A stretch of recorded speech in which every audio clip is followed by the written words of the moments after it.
Megjithatë,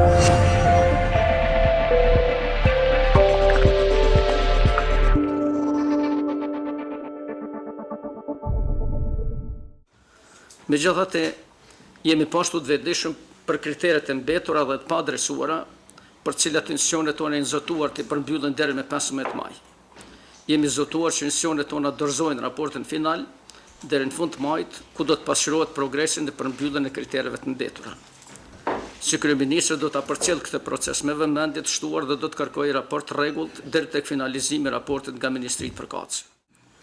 Bashkimi Evropian nuk do të lejojë që kosovarët të mbesin edhe një kohë në geto, sepse vazhdimi në gjendje tillë do të ishte i dëmshëm si për Kosovën ashtu edhe për Bashkimin Evropian.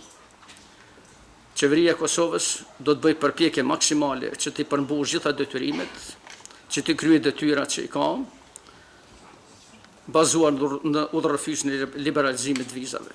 Prandaj vlerësoj se Komisioni Evropian dhe vendet anëtare të Bashkimit Evropian do t'i sigurojnë Kosovës një vlerësim të mirëfillt, transparent dhe drejt, as më shumë as më pak, se sa çfarë është bërë me vendet tjera të rajonit.